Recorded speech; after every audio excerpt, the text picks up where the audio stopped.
אהלן חברים, אני ניב מנוב סטודיו, והיום אני אלמד אתכם איך עושים סיידצ'יין על ריברב. אוקיי, יש לי כאן ערוץ שירה. אני שולח אותו לאוקזילרי, נקרא לו ריברב. 0 dB בינתיים, נפתח ריברב, פלייט.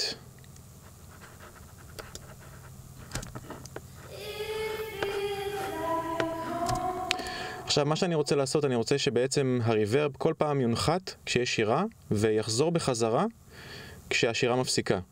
איך אני עושה את זה? אני פותח קומפרסור על הריברב, אני שולח את בס לצורך העניין 42, פותח אותו עד הסוף, פרי-פיידר, ופותח את בס 42 בסיידצ'יין של הקומפרסור. זאת אומרת שהסיגנל נשלח לתוך הסיידצ'יין, אני צריך גם להפעיל אותו כאן.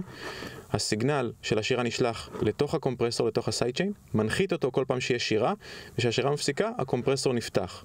זה נשמע ככה.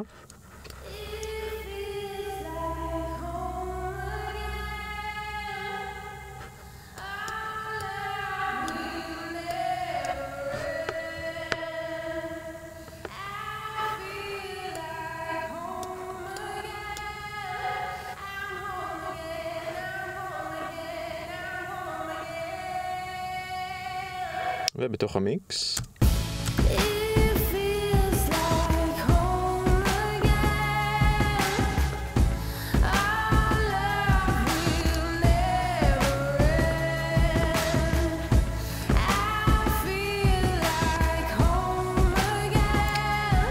שמעתם איך הריברב עולה בחזרה כשהשירה מפסיקה? זה נותן לו הרבה יותר מקום, מנקה את המיקס הרבה יותר ומרגישים את הריברב הרבה יותר. כמובן שקצת הגזמתי כאן בשביל להרגיש, אבל תעשו את זה טיפה יותר בעדינות. זהו להיום. אתם מוזמנים לעשות לייק בדף הפייסבוק, להירשם לערוץ היוטיוב, להירשם לרשימת התפוצה. תהנו.